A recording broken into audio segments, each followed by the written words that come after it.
하나님 말씀 보겠습니다. 하나님 말씀은 요한계시록 4장 5절에서 11절까지 말씀입니다. 신약성경 402쪽, 403쪽, 요한계시록 4장 5절에서 11절까지입니다. 저 여러분이 한 절씩 읽겠습니다. 보좌로부터 번개와 음성과 우레소리가 나고 보좌 앞에 켠 등불 7이 있으니 이는 하나님의 7 영이라.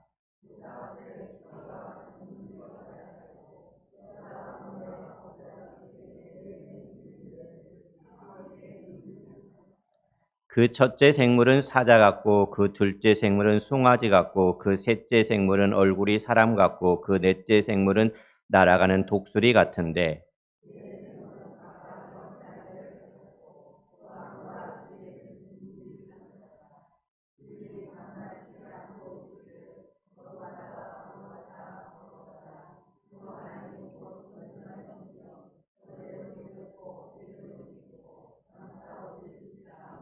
그 생물들이 보좌에 앉으사 세세토록 살아계시는 이에게 영광과 존귀와 감사를 돌릴 때에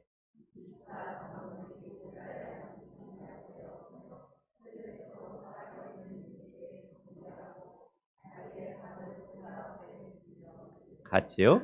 우리 주 하나님이여 영광과 존귀와 권능을 받으시는 것이 합당하오니 주께서 만물을 지으신지라 만물이 주의 뜻대로 있었고 또 지으심을 받았나이다 하더라. 아멘. 우리가 살아가는 이 세상은 때로 몹시 힘들리고 불안합니다. 뜻하지 않은 질병이 있고 뜻하지 않은 사고가 일어나죠. 때로는 갑자기 무너져버리는 재정이 있고 깨어진 관계가 있습니다. 그러니까 우리는 사방이 막힌 것 같은 답답함을 느낄 때가 많죠. 근데 이 요한계시록이 기록될 당시 초대교회 성도들이 마주한 현실은 우리가 지금 겪고 있는 현실보다 훨씬 더 가혹했습니다. 로마 제국의 서슬퍼런 그 박해가 있고 도미티안의 그 황제의 무자비한 압제 속에서 성도들은 피를 흘리며 쓰러져 가고 있었습니다. 그들의 마음속에는 아주 처절한 질문이 맴돌았을 겁니다. 이 세상을 다스리는 자가 누구인가? 정말 하나님이 살아 계시는가? 하나님 지금 어디 계십니까? 그 처절한 질문들이 계속해서 그 성도들에게 맴돌았을 것입니다. 그 절망의 순간에 하나님께서는 이 밤모섬에 갇혀있던 사도 요한의 눈을 들어서 하늘을 보게 하신 거죠. 그리고 요한계시록 4장에 땅은 고통 가운데 함몰되어 가고 있었지만은 천상에서는 하늘문이 열려있는 장엄한 장면이 시작됩니다. 그래서 2장, 3장과 4장, 5장은 우리가 나란하게 보는 것이 아니라 어떻게 보라고 했습니까? 멀티로 봐야 된다. 위에는 천상의 모습과 아래는 땅의 모습이 같이 동시에 펼쳐지고 있습니다. 4장의 문이 열린 문을 통해서 펼쳐진 광경이 무엇입니까? 그것이 바로 완벽하고 압도적인 하늘의 예배였습니다. 이겨놓고 싸운 사람들이 주님 앞에 서 있는 것입니다. 세상의 권력자가 보좌에 앉아 큰 소리치며 성도들 짓밟는 것 같지만 하늘의 진짜 보좌에는 온 우주의 주인이시며 우리를 창조하신 여호와 하나님이 앉아 계신다는 것입니다. 그리고 그분을 향해서 모든 피조물과 구원받은 백성들이 하나님을 찬양하고 예배하는 모습이 펼쳐지고 있습니다. 오늘 이 본문을 통해서 우리는 하늘의 그 영적인 비밀과 특징을 살펴보고 우리가 이 땅에서 회복해야 될 예배의 본질이 무엇인가를 우리 통해서 은혜 받기를 원합니다. 본문의 구체적인 영광을 살펴보기 전에 우리는 요한계시록을 이해하기 위해서는 상징을 이해해야 된다고 했죠. 상징 중에서 오늘은 숫자의 의미를 알기를 원합니다. 이 숫자들은 히브리어를 모국어로 사용하는 랍비들이 정리한 것만, 정확한 것만 몇 가지를 살펴봅니다. 첫 번째, 1은 오직 하나뿐인 특별함, 독립을 의미합니다. 이라고 하는 것은 무엇을 말하냐면 증언하는 증인을 가리킬 때 이라고 합니다. 혹은 곁에서 돕는 격려라는 뜻이 담겨져 있습니다. 3이라고 하는 것은 하늘을 의미합니다. 당시 소아시아의 사람들은 이 하늘을 몇 개의 층으로 봤냐면 7개의 층으로 봤습니다. 그런데 유대인들은 하늘을 3층으로 생각합니다. 그러니까 첫 번째 층은 새들이 날아다니는 대기권의 하늘을 가리키고, 두 번째 층은 태양과 달과 별들이 있는 우주 공간의 하늘입니다. 세 번째 층은 하나님과 천사들이 가는 영적인 하늘, 즉 하나님의 보좌가 있는 곳입니다. 사도 바울도 바로 이 세 번째 하늘에 이끌려갔다라고 고백한 것도 이 유대인들의 언어 습관에 따른 것이겠죠. 즉 3은 하나님이 계신 거룩한 하늘의 숫자입니다. 4는 동서남북을 사방을 뜻하는 땅의 숫자입니다. 그러니까 땅의 숫자와 하늘의 숫자가 합쳐지면 뭐가 됩니까? 7이 됩니다. 그래서 하늘과 땅의 숫자가 합쳐진 7을 완벽한, 완전한 수라고 이야기를 합니다. 그래서 성경은 7을 완전한 수라고 할 때 바로 7을 나타냅니다. 그러나 7에서 하나가 모자라면은 뭐가 되죠? 6이 됩니다. 6은 하나가 모자라니까 완전하지 못한 거죠. 완벽하지 못한 거예요. 그래서 불완전한 것, 불완벽한 것, 불의를 가리킬 때는 6이라고 말합니다. 그래서 유대인들은 6을 굉장히 싫어합니다. 우리는 무엇을 싫어합니까? 무슨 숫자를? 4를 싫어한다고 하지만 요즘에는 4 싫어하지 않은 사람도 있겠죠. 그러니까 이처럼 각 나라마다 숫자가 다르죠. 그러니까 6이라고 하는 것은 유대인들이 가장 싫어하는 숫자고 사단의 숫자라고 말합니다. 그래서 우리는 6이 3번 있으면은 어떤 숫자라고 합니까? 사탄의 숫자라고, 마귀의 숫자라고 말합니다. 그 다음에 또 하나 우리가 알았던 10이라는 숫자입니다. 10이라고 하는 것은 하나님의 백성을 가리킵니다. 10이라고 하는 것은 구약의 12지파, 신약의 12사도가 그렇죠. 그래서 12가 들어가면은 하나님의 백성을 가리킵니다. 거기 하나 더, 1000이라고 하는 것은 숫자상으로 1000명 이렇게 가리키는 것이 아니라 많다라는 뜻이 됩니다. 그래서 1000이라는 것은 많다라는, 그러니까 이 원리를 가지고 요한계시록을 읽어가면은 그 숫자의 의미를 파악해낼 수가 있습니다. 그래서 우리들이 오늘 읽지는 않았지만 지난주 했던 4장 4절에 뭐가 나옵니까? 24장로들이 등장합니다. 그 24장로가 누구를 가리키겠습니까? 24라고 하는 숫자는 뭐가 합쳐진 겁니까? 구약의 12와 신약의 12가 합쳐진 거죠. 다시 말해서 신구약 전체를 통틀어서 예수 그리스도로 말미암아 구원받은 모든 하나님의 백성을 가리키는 것입니다. 그러니까 이것을 영적으로 극대화하면 어떻게 될까요? 이것을 좀 더 확장하면은 12 구원받은 성도와 12 신약의 구원받은 성도가 더하면 24가 되지만 곱하면 뭐가 됩니까? 144가 됩니다. 그러니까 144. 144에다 1000이라고 하는 것은 뭐라고 했습니까? 많다라는 뜻. 그러니까 14만 4천이 되면은 뭐가 되게요? 굉장히 많은 수를 가리키겠죠. 그래서 14만 4천은 어떤 이단이 14만 4천에 속해야만이 하나님 나라에 들어갈 수 있다 그런 표현이 아니라 구원받은 모든 허다한 주님의 백성들을 뜻하게 되는 것입니다. 이 숫자를 우리가 알고 계시록을 살펴볼 수 있기를 바랍니다. 그러면서 이 보좌 앞에 24장로들이 무엇을 입고 있습니까? 흰 옷을 입고 있고 금관을 머리에 쓰고 있었습니다. 그러니까 성경에서 흰 옷과 금관은 전쟁에서 이긴 사람들에게 주는 것입니다. 이긴 승리자를 뜻할 때 흰 옷과 금관이 쓰여져요. 그런데 놀라운 사실이 있죠. 이 장로들이 입은 흰 옷과 금관은 자신들이 피 흘려 싸워서 쟁취한 것이 아니라는 거죠. 자기들이 싸워서 이긴 것이 아니에요. 실제로 그들이 로마와 싸워서 이길 힘이 없었어요. 그러니까 싸워서 이기는 것이 아니었다는 거예요. 당시에 고대 시대의 그 전쟁을 보면요, 이 전쟁에 나가는 왕이나 장수가 나가서 싸웁니다. 그러니까 백성들은 나가서 싸우지 않습니다. 대표로 왕이나 장수가 나가서 싸우는데 이 싸움을 나간 대장과 왕이 승리하면은 군사들과 백성들 전체가 승리자가 되는 것입니다. 그래서 전리품이 있으면은 혼자만 가지는 것이 아니라 다 어떻게 합니까? 나누어 갖게 되는 거죠. 그러니까 여기 보좌 앞에 장로들이 입은 흰 옷은 자신들의 공로가 아니라는 겁니다. 자신들이 의를 드러낼 필요가 없는 거죠. 예수 그리스도의 보혈의 피로 씻겨진 의의 옷이라고 하는 것입니다. 예수님이 십자가에서 사단과 사망 권세를 깨뜨리고 승리하셨기에 내가 그 편에 서 있으면 나도 영광과 금관을 쓰게 된다는 것입니다.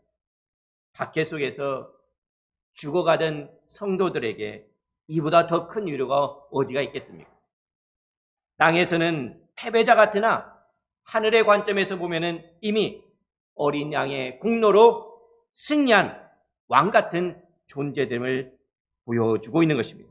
이제 이 사도 요한의 시선은 하늘 예배의 한복판으로 들어갑니다.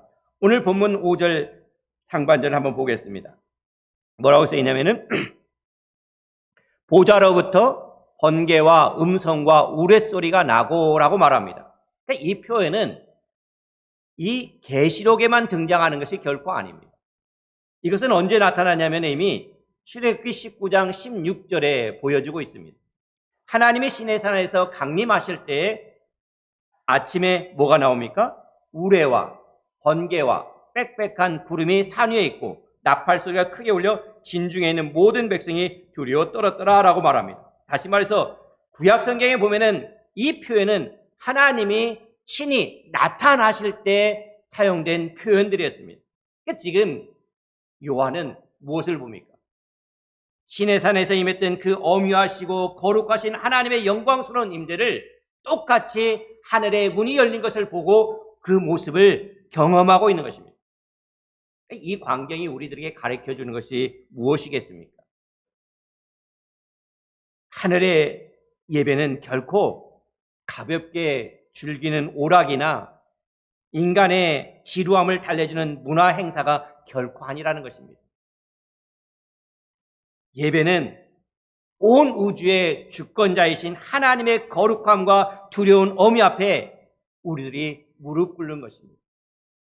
하나님의 거룩하심 앞에 나의 죄인됨을 깨닫는 것입니다. 그분의 크심 앞에 나의 작음을 고백하는 자리가 바로 예배의 자리인 것입니다. 그러면서 이어서 5절 하반절이 이렇게 말하죠. 보좌 백현 등불 7이 있으니 이는 하나님의 7영이라. 그러니까 보좌 앞에 7 등불이 켜져 있는데 성경은 그것을 뭐라고 말합니까? 하나님의 7영이다. 다시 말해서 이것은 뭡니까?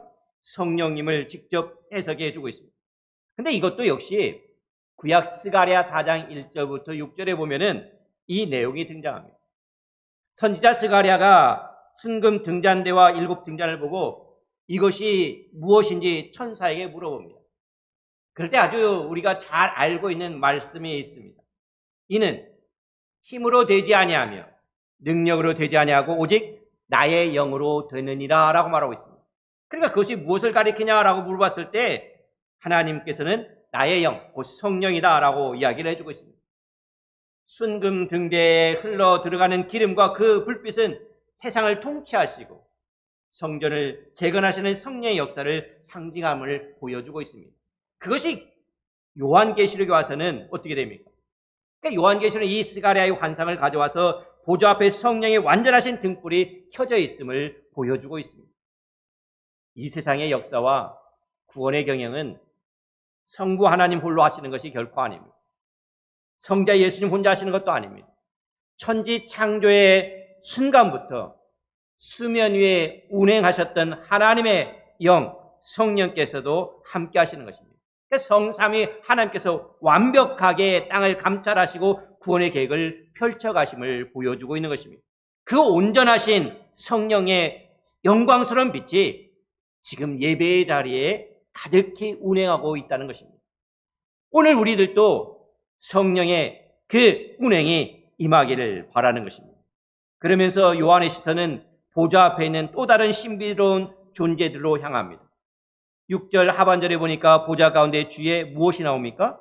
네 생물이 있는데 앞뒤에 눈이 가득하고 사자, 송아지, 사람, 독수리 같은 모습을 하고 있다라고 말합니다. 이것도 구약에 표현되어 있습니다. 구약의 에스겔과 이사야에 등장합니다. 그러니까 이 이사야 6장에 보면은 6날개를 가진 스랍들이 있습니다. 에스겔 1장에 보면은 누가 있냐면은 4가지 얼굴을 가진 그룹의 이미지가 결합되어 있습니다. 그러니까 이것이 바로 이사야와 에스겔의 모습이 결합돼서 지금 나오고 있습니다. 여기에 뭐가 등장합니까?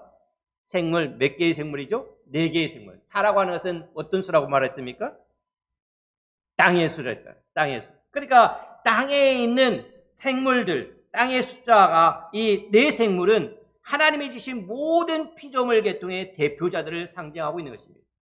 그러니까 온 피조 세계가 하나님의 보좌를 둘러싸고 예배하는 그 모습인 것입니다. 보좌를 중심으로 해서 24장로가 있고 그의 4생물들이 함께 하나님을 찬양하고 있는 모습을 생각해 보시기를 바랍니다. 이 4생물의 모습은 어떻습니까? 이 4생물의 모습은 우리가 4복음서가 있습니다. 4개의 복음서가 마태, 마가, 누가, 요한복음이 있는데 이 4복음서의 핵심 주제와도 아주 일치하고 있습니다. 첫 번째 생물은 뭐라고 했죠? 사자라고 했습니다.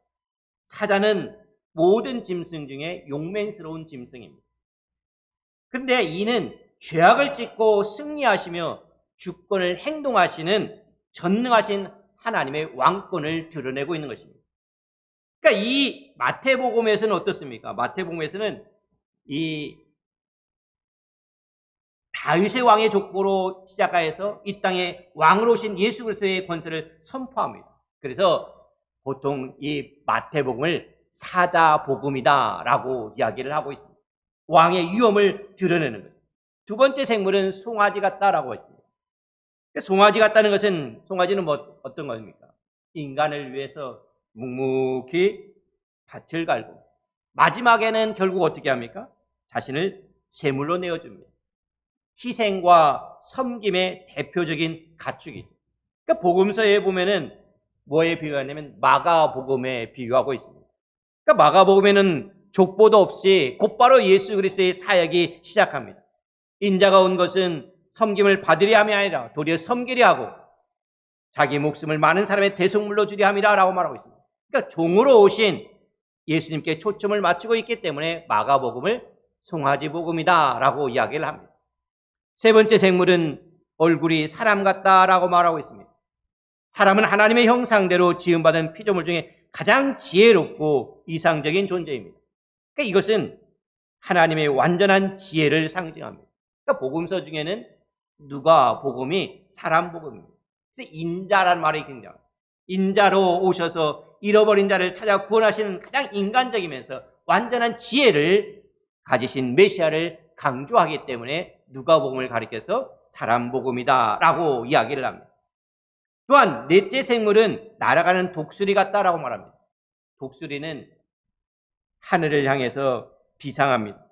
그러니까 이 하늘을 향해서 치솟아 지상의 모든 것을 내려다보는 초월적인 존재예요. 그러니까 하늘 높이 치솟아서 지상을 내다보기 때문에 이 모습은 피조물을 뛰어넘는 하나님의 신성과 신비함을 보여줍니다. 그러니까 복음서 중에서 요한복음이 바로 독수리 복음이라고 하는데 왜 그러냐면 요한복음은 땅의 족보부터 시작하는 것이 아니라 어디서부터 시작합니까? 태초에 말씀이 계시니라라고 하는 영원하고 높은 하늘의 선포로 시작하여서 예수님이 곧 하나님이심을 증거합니다. 그래서 이 위대한 피조물의 대표들이 지금 천상에서 어떻게 예배하고 있습니까? 이들이 예배하고 있는데 8절 하반절에 보세요. 8절에 보니까 이렇게 그들이 밤낮 쉬지 않고 이르기를 거룩하다 거룩하다 거룩하다 주 하나님 곧 전능하신 이여 전에도 계셨고 이제도 계시고 장차 오실 자. 그러니까는 그들이 밤낮 쉬지 않고 이르기를 거룩하다 거룩하다 거룩하다라고 말합니다. 그러니까 그들의 찬양에는 두 가지 의미가 담겨져 있죠. 하나는 뭐냐면 하나님의 거룩하심과 전능하심을 드러내고 있습니다. 그러니까 히브리어를 사용하는 이 사람들에게서는 한 단어를 3번 반복하는 것은 최상급입니다. 하나님은 비교할 수 없을 정도로 완전하고 거룩하신 분이라는 것을 고백하고 있는 것입니다. 그러니까 예배 가운데 가장 큰 고백이 뭡니까? 하나님은 거룩하시다는 것입니다. 그러면서 또 하나는 어떤 것을 고백합니까? 전에도 계셨고 이제도 계시고 장차 오실 자라라고 말하고 있습니다.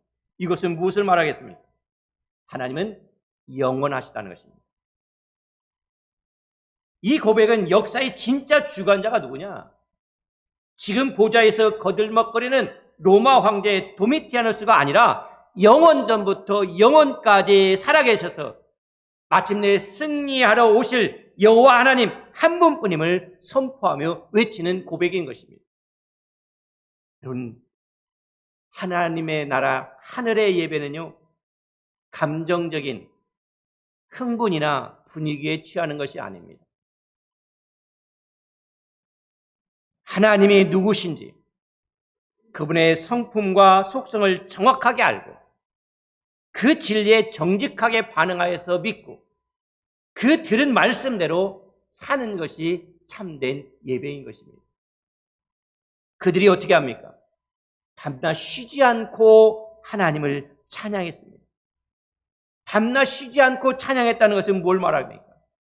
억지로 하지 않았다는 것입니다. 강요해가지고 한 것이 결코 아니라는 것입니다. 무슨 대가를 바라고 한 것도 결코 아닙니다. 하나님의 아름다움과 영광을 매 순간 끊임없이 새롭게 발견하기에 그 감격이 너무나 커서 찬양을 도저히 멈출 수가 없는 자발적인 감격의 상태를 의미해주고 있는 것입니다. 우리의 예배에 이 하나님의 속성을 알아는 감격이 회복될 수 있기를 바라는 것입니다. 또한 내 생물이 영광의 찬양을 시작하자 보좌 주위에 있던 24장로들이 일제히 반응을 합니다. 10절을 봅니다. 10절을 우리 같이 한번 읽어보겠습니다. 시작.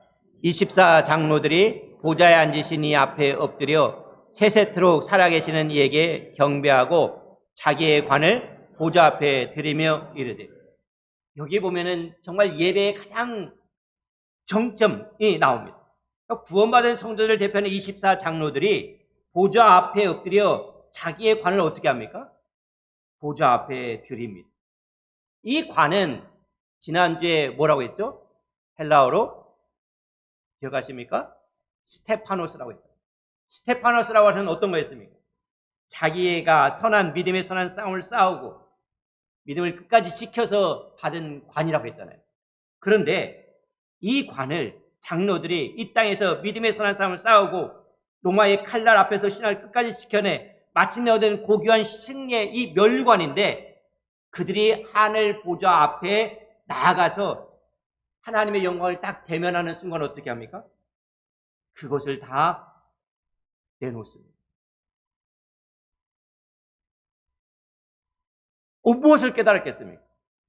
내가 이렇게 흰 옷을 입고 승리의 멸관을 쓰게 된 것이 내가 정말 싸워서 이겨낸 것이 아니구나. 내 노력이나 내 수고로 된 것이 하나도 없구나. 전부 어린 양의 피 흘리심과 하나님의 전적인 은혜 때문이었구나. 그 사실을 깨닫게 된 거죠. 그 사실을 깨닫게 되자 면류관을 쓰고 있는 자기 모습이 너무나 부끄럽고 쑥스러운 것입니다. 그래서 자기들의 머리에 썼던 그 관을 벗어서 어린 양의 보좌 앞에 내려놓습니다. 주님, 이 관을 쓰실 분은 내가 아닙니다. 오직 주님만이 이 영광을 받으시기에 합당하십니다. 그렇게 고백하면서 삶의 주도권과 영광을 통째로 올려드리는 모습이 바로 이 모습인 것이죠. 이 모습은 당시 고대 로마 제국에서 이런 일이 있죠. 로마 제국의 하속 국가가 이 분봉왕들이 로마 황제 앞에 나갑니다. 로마 황제 앞에 나갈 때는 자신이 썼던 그 왕건을 내려놓습니다. 그리고 내려놓고 이것을 그 로마 황제 앞에 딱 바치죠. 이것은 뭘 말하겠습니까? 절대 복종을 맹세하는 것입니다. 그러니까 그 모습이 지금 사도 요한에게는 아주 익숙한데, 그 모습을 한번 생각해 보십시오. 온 우주의 진짜 왕이신 하나님 앞에 구원받은 백성들이 취할 마땅한 자세가 무엇인지를 선명하게 보여주고 있는 것입니다. 우리들이 무엇을 하겠습니까? 우리가 무슨 힘이 있어서 구원받았습니까? 우리가 무엇을 잘해서 구원받았습니까? 무엇이 많아서 구원받았습니까? 아니잖아요. 하나님의 은혜였습니다. 하나님의 은혜. 그리고 그들이 뭐합니까? 관을 바치면서 외친 위대한 고백이 11절 말씀입니다. 우리 주 하나님이여 영광과 존귀와 권능을 받으시는 것이 뭐라고요? 합당하오니. 합당하오니. 장로들은 하나님을 향해서 영광을 받으시는 것이 뭐라고 외칩니까? 합당하다라고 외칩니다. 합당하다라는 단어는 역시 어떤 거냐면은 로마 황제 도미티안이 갈 때 도미티안이 뭐라고 했다고 했습니까? 내가 주고 내가 하나님이다 라고 고백하라고 했잖아요. 그러니까 이 로마 황제가 지나가면은 많은 군중들이 뭐라고 합니까? 합당하도다 합당하도다. 도미티안은 당신이 주요 당신이 하나님이니 합당하도다. 로마 백성들이 외쳤던 그 외침이었습니다.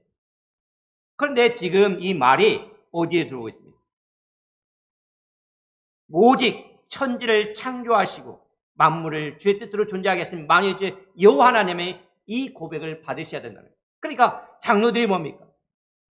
장로들은 단호하게 선포하잖아요. 가이사, 로마 황제, 당신이 이 찬양을 받기에 합당하지 않습니다. 오직 우리 하나님만이 이 찬양을 받기에 합당하십니다 라고 고백하는 것입니다. 예배라고 하는 것이 뭡니까? 영어로 예배를 뭐라고 말합니까? 우리 주보에도 써 있는데 worship이라고 말합니다. worship이라고 하는 것은 두 개의 단어가 합쳐진 거죠. worth라고 하는 단어. worth라고 하는 것은 뭡니까? 가치라고 하는 거죠. ship이라고 하는 것은 어떤 상태를 가리키는 거죠. 그러니까 예배라고 하는 것이 뭡니까? 마땅한 최고의 가치를 돌려드리는 것이 바로 예배인 것입니다. 나의 모든 결과, 나의 모든 과정, 내 존재의 모든 내용을 그분께 가장 합당한 가치로 돌려드리는 것이 예배자의 바른 태도인 것입니다. 그런데 우리가 하나님께 가치를 돌려드리며 합당합니다, 마땅합니다라고 고백하는 삶의 자리에는 과연 좋은 일만 있을까요? 형통한 일만 있을까요? 그렇지 않습니다. 진짜 예배의 정점은 내가 원하지 않았던 환경, 내가 받고 싶지 않았던 고난의 잔까지도 주님의 그 계획 아래에 있음을 인정하면서 합당히 여기는 태도인 것입니다. 내 삶에 이해할 수 없는 슬픔이나 고통이 찾아왔을 때 그것을 이상하게 여기거나 하나님을 원망하지 않고 주님, 여기에도 주님의 뜻이 있다면 이것마저도 마땅히 받겠습니다 라고 수용하는 태도가 진짜 예배인 것입니다. 그러니까 우리가 예배 전에 나올 때 내가 어떤 일이 문제가 생겨서 예배 전에 가기 싫다? 그것은 참된 예배가 아니라는 거예요. 내가 슬프고 고통이 있든지 기쁘고 즐거움이 있든지 그 예배의 자리에는 어김없이 우리가 가야 된다는 거 하는 것입니다. 이것을 가장 완벽하게 보여주신 분이 누구겠습니까? 예수 그리스도입니다. 겟세마네 동산에서 예수님은 인간적으로 도저히 마시고 싶지 않았던 십자가라는 참혹한 저주의 잔을 마셨습니다. 뿌리치고 싶고 피하고 싶은 잔이었죠. 그러나 예수님은 어떻게 하셨습니까? 내 원대로 마시옵고 아버지의 원대로 하옵소서. 그러니까 아버지 하나님께서 허락하신 길이라면 그 처절한 죽음의 잔이라도 마땅히 합당히 여기며 받겠다는 것입니다.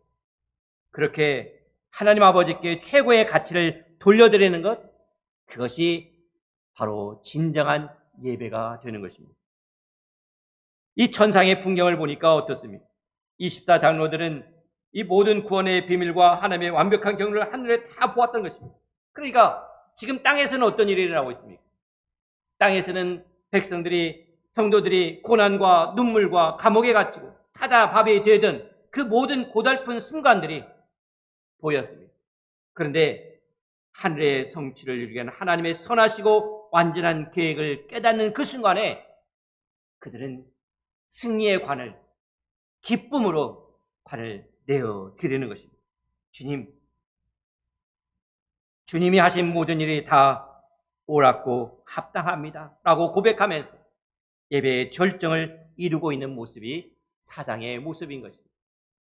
오늘 우리가 한 주간 세상에서 눈물 흘리고 치열하게 갈등하고 고단한 삶을 살다가 이 자리에 나와 예배드리는 것이 무엇을 의미하겠습니까?